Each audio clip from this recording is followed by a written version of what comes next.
Hello there, my friends. Chris Marcus here with you for Arcadia Economics, and today we are digging into the crypto corner. Excited to dive into a lot of the crypto topics with two great crypto minds. We have Joel Valenzuela of the Dash team, which interestingly, for those noticing debt loads, printed money down in Venezuela, Dash being used as a currency, so something we will dig into a bit more.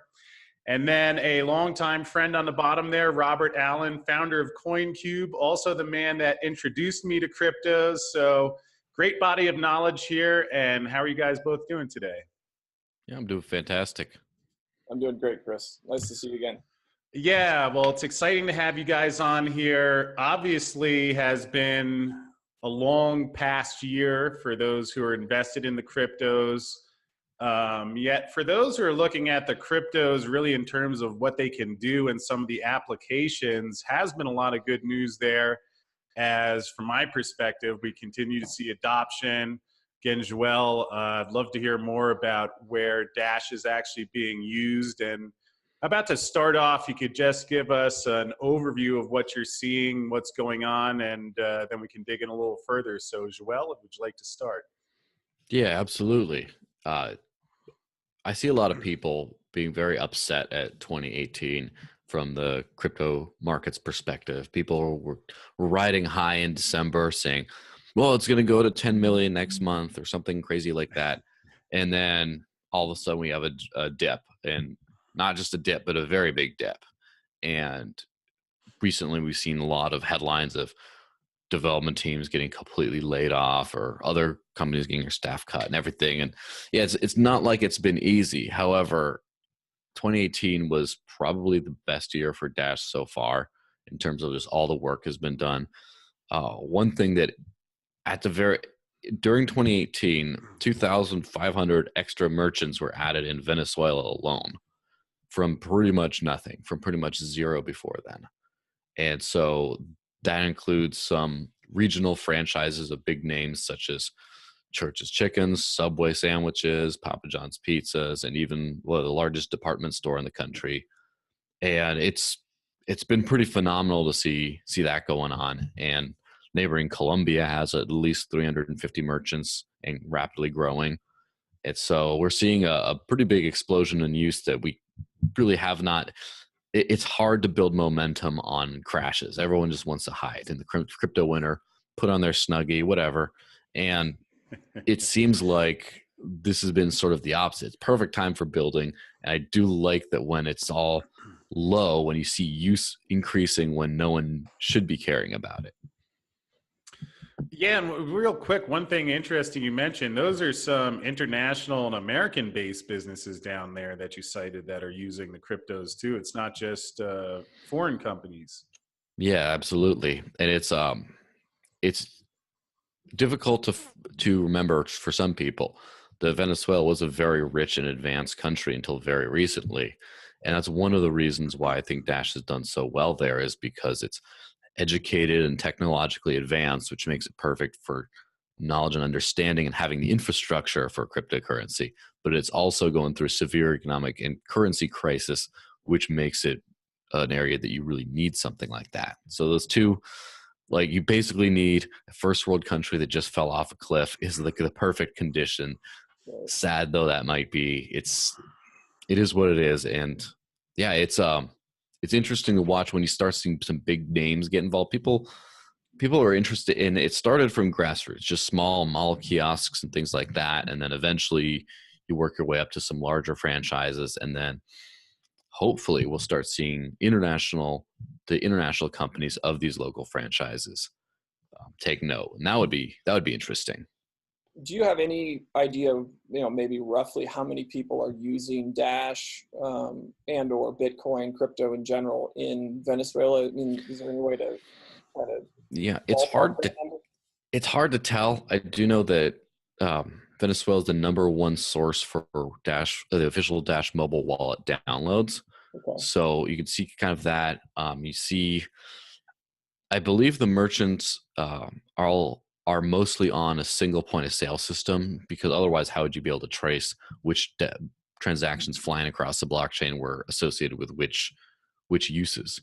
I think that I believe it was last month, there was somewhere around like 200 a day and 200 purchases a day so that's like about 1 in 10 merchants get someone visiting them doing a purchase per day, which is, if you compare to actual full-on volume, that's not very high. But if you compare to, like, I'm pretty sure that there's some businesses that don't get a cash transaction all day, and then Apple Pay or Android Pay, like, when do they get one of those? And so it's growing month after month, and it's especially in this time when everyone is just sort of hunkering down.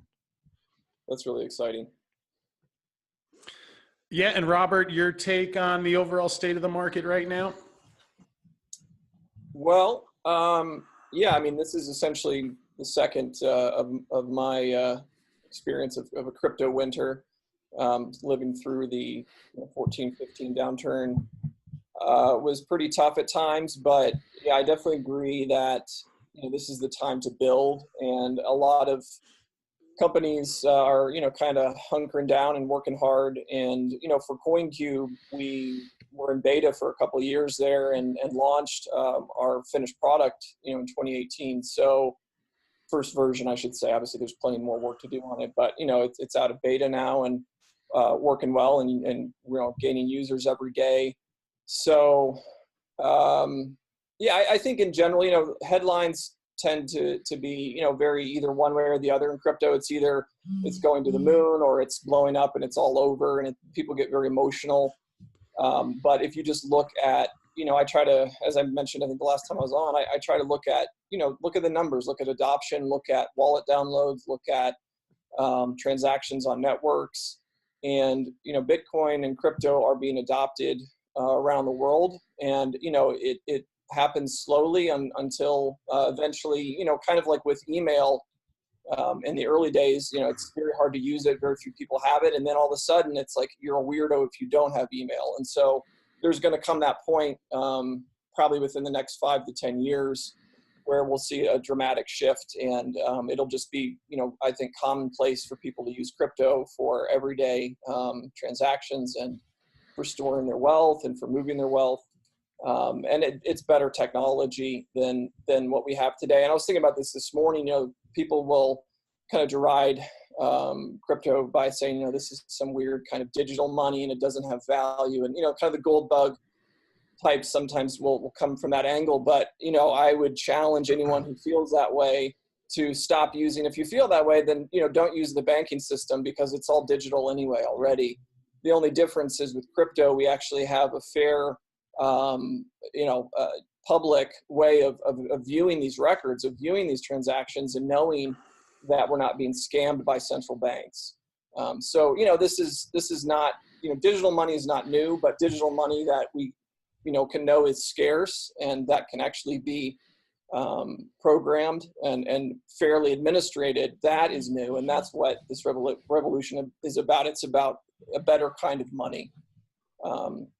So yeah, I mean, things are going to go up and down like this, but we're going to keep building, and we're going to win. It's a great point, Robert, and a question I'll let both of you take a crack at. Have you found any criticism or argument against cryptos that doesn't more thoroughly apply to the dollar? Yeah, one is the pro-regulation standpoint. They say that the dollar is backed by the U.S. government and all this kind of stuff. It's fully regulated, and that's what gives it its value. And then the cryptocurrency is this crazy Yahoo money that people just run Sudokus on their computer, and then they take stuff and they use to buy drugs with or something. That's the only argument. I don't think it's valid because part of the reason why people are attracted to cryptocurrencies from a legitimate standpoint, I'm not even talking about some of the more creative uses, is because the regulated system fails, mostly because it is regulated. It is controlled by people who can and do manipulate it for probably their own gain. Yeah, most of the time. Yeah, I think to me it's kind of like, I've heard that a lot, and that's the one big thing, is if you can pay your taxes with it. To me, that's kind of like, it's like a Stockholm syndrome kind of thing, where you're talking about a very negative thing, which is essentially, theft, taking people's hard-earned money and ripping it from them and basically redistributing it to buy votes. And as we see in Venezuela today, that model doesn't work because it disincentivizes people to work. And so, welfarism is a broken model that, that crypto, I think, is going to eventually eradicate, because governments will not be able to be funded the way they are today in 10 years, in my opinion. And that's a really good thing. So, but yeah, in general, that argument to me is really kind of laughable.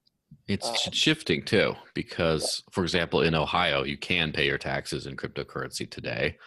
And Venezuela recently issued an edict that whatever you do your business in, you have to pay your taxes in that. Meaning, if you do business in bolivars, you have to pay taxes on that in bolivars. But if you do business in cryptocurrency, you have to give the government your cryptocurrency for taxes.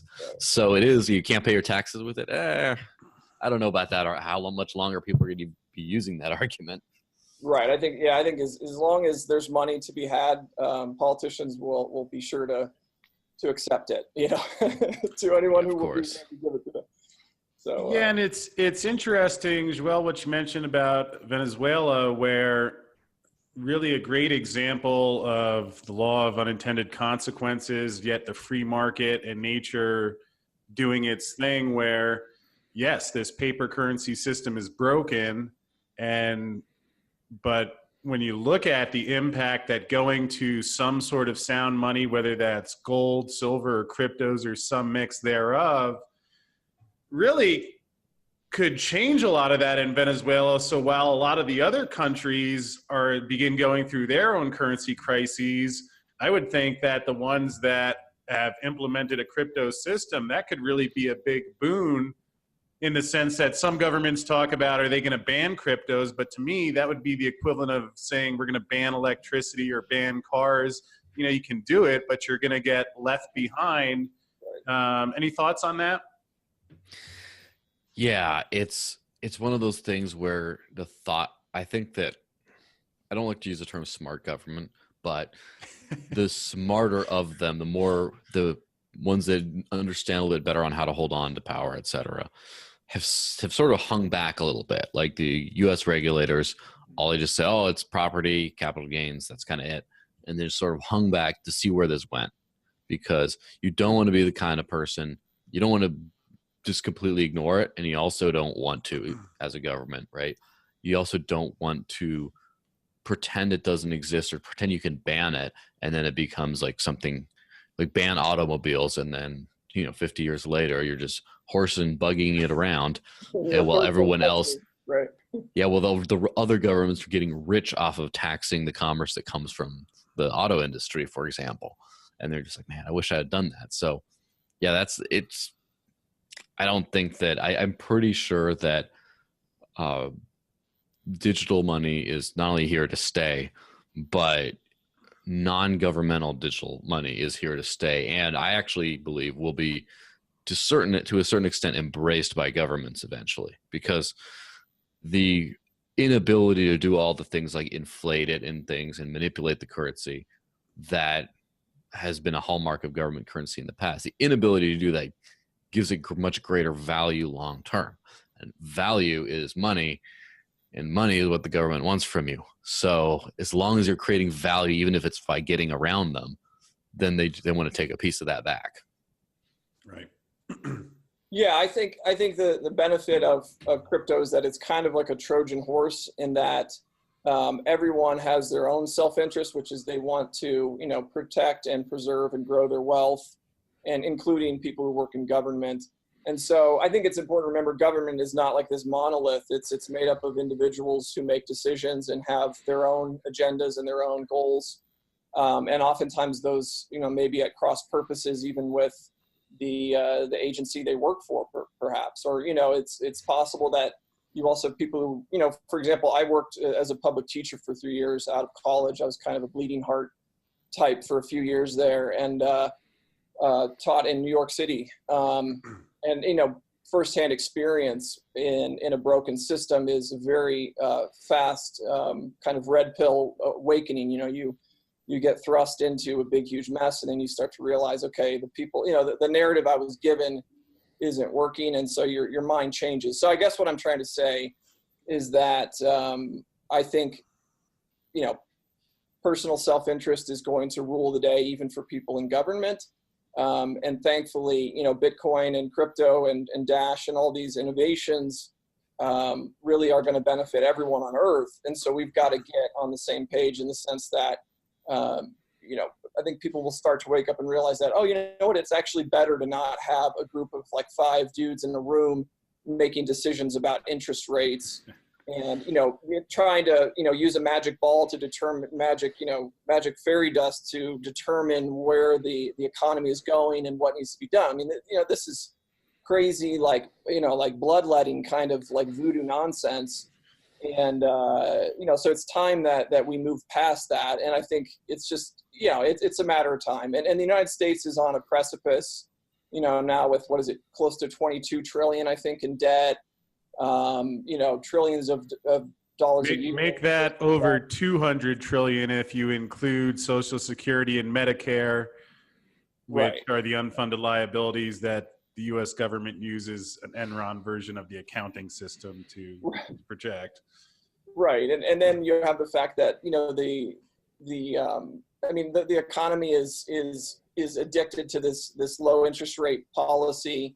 As soon as they start raising rates at all, things start crumbling. So now they're going to become dovish again, it looks like, which means in the end, this is just going to, I would imagine, kind of spur on the adoption of crypto, because people are going to start to see inflation in first world countries like the U.S. We could start to see 2, 3, 4, 5% inflation in the next few years, and that really starts to impact people's decisions about where they hold their money.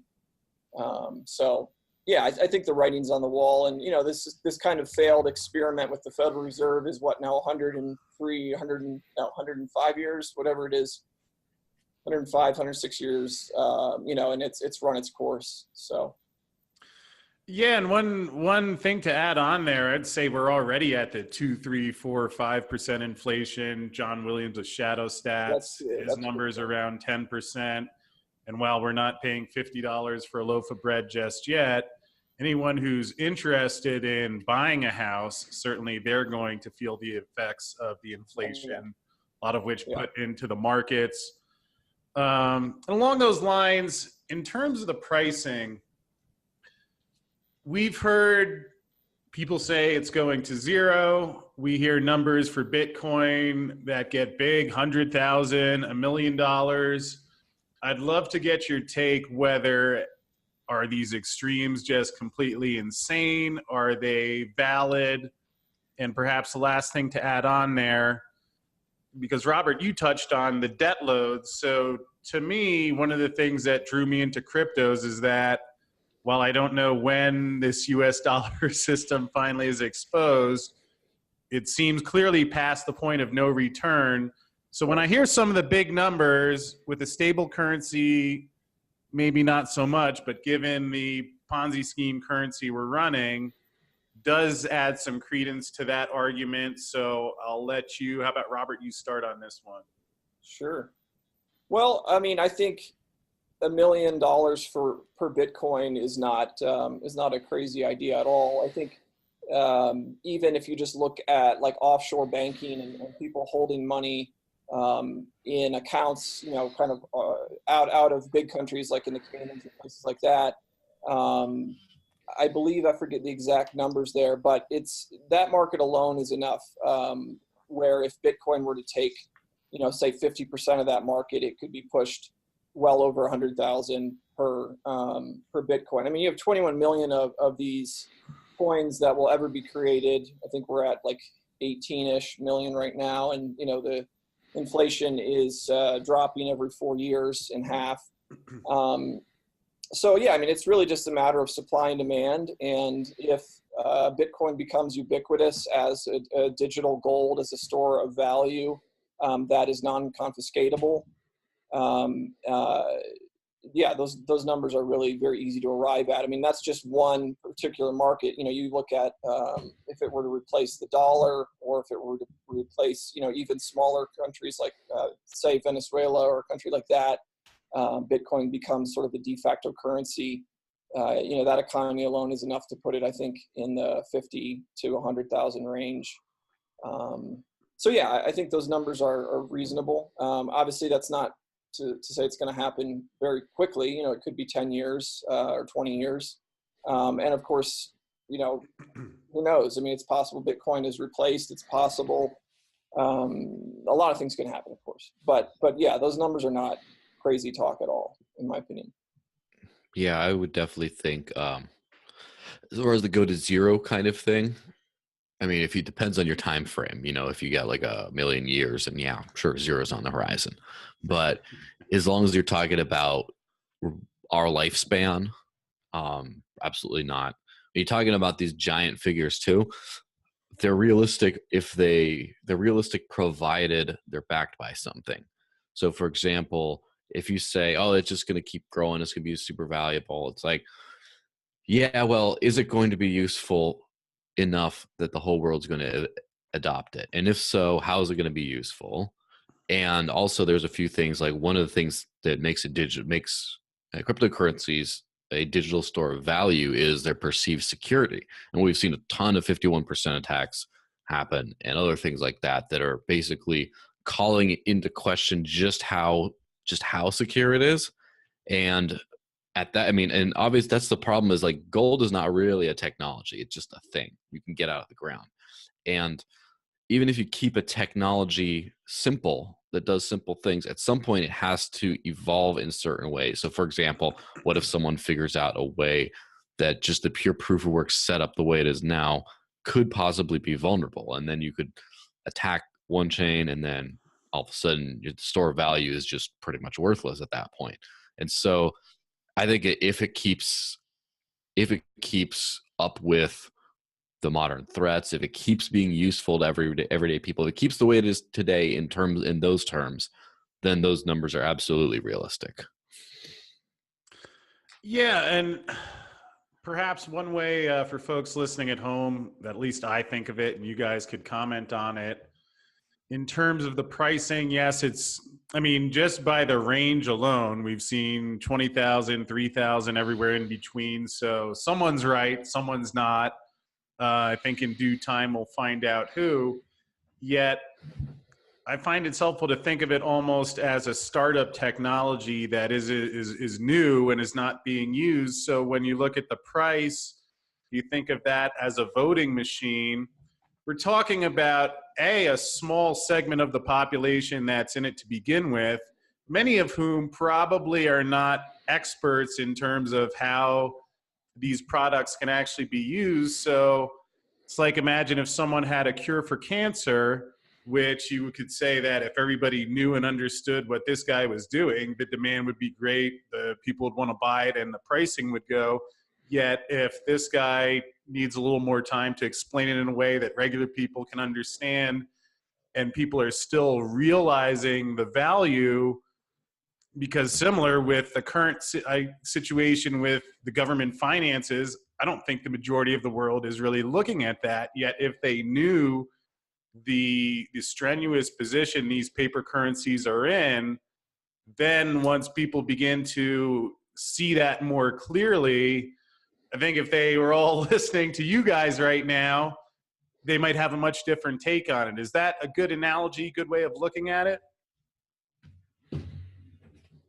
Yeah, I think, you know, in the United States, it's very easy for a lot of people to dismiss Bitcoin because they have access, generally speaking, to pretty decent banking options. You know, they can actually get credit cards and debit cards, and they can buy things online. And so it's been a little bit easier, I think, for the masses in the U.S. and other kind of similar first world countries to dismiss it, or the people who do get into it are mostly speculating, and that's fine. I think you know, initially we need to get people to hold crypto so that then they can, you know, actually have it to use it.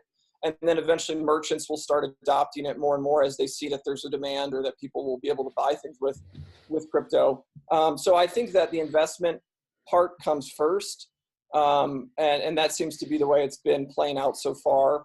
And I think that's fine. I mean, and as you basically pointed out, a lot of it is speculative still. If you look at, real world use cases and transactions on networks, do the current prices justify those? I think now we're probably getting, with Bitcoin around 3,600, it's probably getting pretty close to a fair valuation in terms of like the actual movement of money on the network, and the way that it's being used today.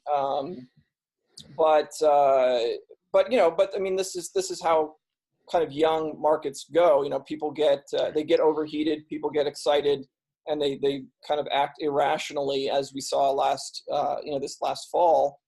So, or sorry, 2 falls ago, 2017 was pretty crazy. So, but this, if you've been in markets for a while, this is not anything that's too crazy, I guess, especially if you're used to smaller stocks, and you've seen those markets move pretty dramatically, penny stocks. So crypto is kind of like a penny stock market right now, kind of moving out of that, but slowly. And Bitcoin's volatility is lessening, although it's still pretty dramatic. But if you look at the long-term trend for volatility of the price of Bitcoin, it is decreasing over time as the pool grows, and so as the liquidity pool grows. So I mean, what I tell friends and family and people is, of course, don't go and mortgage your home or do anything crazy, but to start allocating a small percentage of your net worth to crypto, to me, is a really good risk reward opportunity, because the risk is, say you put 5% of your wealth and this technology falls apart and doesn't go anywhere, which could happen. You lost 5% of your net worth. It's probably not going to impact you dramatically.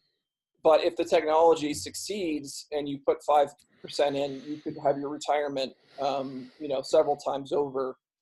And so that to me is, in terms of an investment thesis, that's especially for people who are younger and who can afford a little bit of risk. I don't know why you wouldn't take a chance on this, especially if you have a mindset or perspective that is in any way sort of Austrian economics focused, or any bit kind of skeptical of governments. I mean, this is really a play that is short government, short bankers, short the current system, and long trying to do something different. So join, even if you're skeptical. Buy a little bit of Bitcoin, buy a little bit of Dash, and come along. Short government, short bankers. Can I go buy some Dash right now? I'll be right back. Yeah, exactly. That is a commercial. That's one thing I've noticed as well that you don't notice as much without the contrast is it seems like the current financial system, even in the U.S., maybe particularly in the U.S., has a very high barrier to entry. It's hard to access just so easily. And so for a giant chunk of the population, the idea of investment is just one of those like lofty, it's like what you think about rich people do. Rich people invest. We don't invest. And then you kind of like stuck in that. And so the CEO of Vault Logic, which is a smart ATM company, he was talking about how he observed some of the more working class folks using lottery tickets as an investment, because they can sort of put $10 down for a couple tickets or whatever, and just they can go to the convenience store and buy a chance at a future. And cryptocurrency is very much like that in that way, and it's like buying lottery tickets, but in a good way, right? In a positive connotation, because anyone can just put down some money and get some. And I mean, there's ATMs all over the place. There's rumors of Coinstar putting crypto buying opportunities in every single supermarket. Basically, there's like a bunch of ways that you could just get $20 out of your paycheck, just put it in, get little digital tokens that might be worth astronomically more. And I remember that during the time when South Korea was cracking down all those exchanges, and they had a big uprising because the crypto investors were basically saying, like, we want a chance at something good too. This is what it is for us. This is a chance at getting something more out of life than just what we're stuck in right now. And just the fact that anyone can access that chance, that's not, I mean, you can talk about all kinds of things about, oh, transactions too expensive, doesn't work for this, clunky to use, whatever. But just the fact you can access that chance, that anyone can get a chance at wealth, that's something that doesn't exist. And now it does exist. And so that's not something that's going away.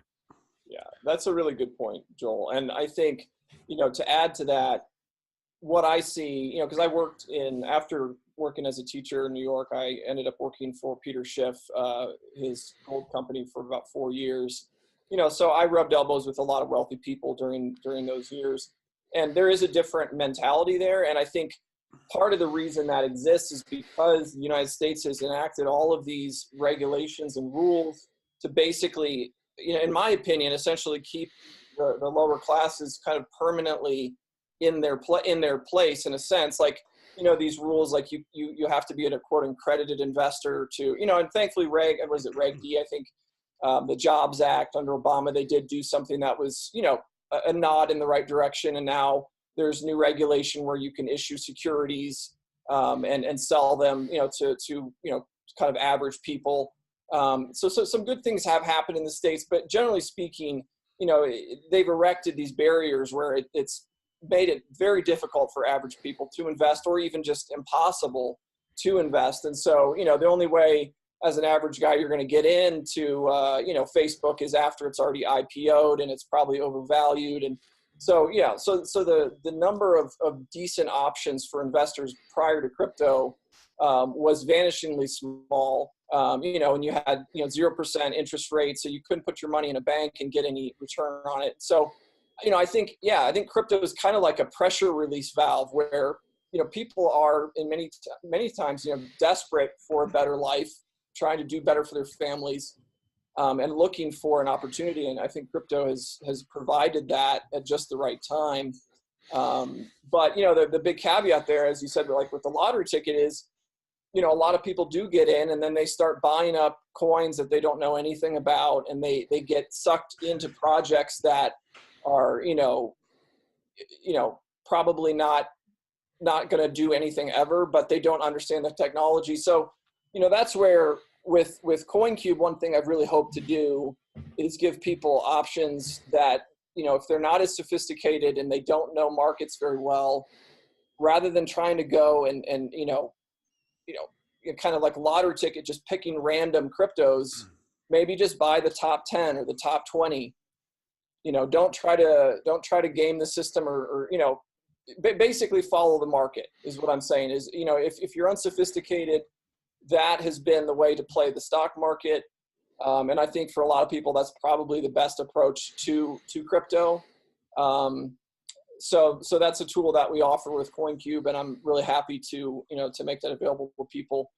So, if you don't know too much about these markets and you don't want to spend the time and do the due diligence, maybe just buy a basket of the top 10, 20, 30 assets. And some of those are going to be crap, and some of them I wouldn't even personally like to hold a lot of. So that's the caveat there. I think like Tron is number 9, and there's a lot of questions about that project, for example. I know. Yeah, it could probably exclude Tether too, because if it works fantastically, your investment doesn't go anywhere. Oh yeah, no, we exclude stable coins from the indexes because that's completely antithetical to buying crypto. I mean, you might as well just hold dollars in a bank. I mean, I understand the use case for Tether. Obviously, if you're moving money between exchanges or something, it could be useful. But as like a quote investment, that's not something to hold, in my opinion, at all. And Robert, where can people find out more about COINCUBE, some of the things the program does, and a way to get in touch with you? Sure. The website's coincube.io. We are on Facebook and Twitter and places like that, so you can just search for us on there. Support at coincube.io is our support email. So if you have questions or any issues, feel free to reach out and I'll get to you. We also have a Telegram group, but all of that stuff is also linked from the website. But yeah, happy to answer questions, help people, get set up and get started. And hope to be, of use. Hope the platform's useful for people. Yeah, because it's great to see some of the investing options and services and infrastructure that people are used to with stocks now being created in the cryptos, which Robert and COINCUBE are helping with. So a lot of good things to look into there. And Joel, for folks who would like to get some more information on Dash, stay up to date on the adoption, the implementation, developments going on, where do they go to find that? Yeah, the best spot would probably be dashnews.org. And you have it all there. I'll make sure that you'll stay up to date. It's been a pretty crazy year so far. I mean, first off, Dash just turned 5. And I mean, that's a pretty long milestone in the cryptoverse. And Dash also just released version 0.13, which is the most major overhaul in probably 4 years or so. And there's a whole bunch extra you can read about that. You go to dashnews.org. Yeah, and I think especially for folks who may be new to this, have heard a lot, aren't sure whether to jump in, like both of our guests today have mentioned, you can just start by learning. And I appreciate you guys sharing these links, sharing your opinions, and giving people a place that they're not ready to get invested in cryptos yet, can at least start understanding what's going on, have a good place to go for more information. So appreciate you both joining me here. Great crypto talk. Going to be exciting to see how it unfolds in 2019. Certainly watching both COINCUBE and Dash. And with that said, we'll wrap up for today. But thanks so much for joining me, fellas. Yeah, thank you.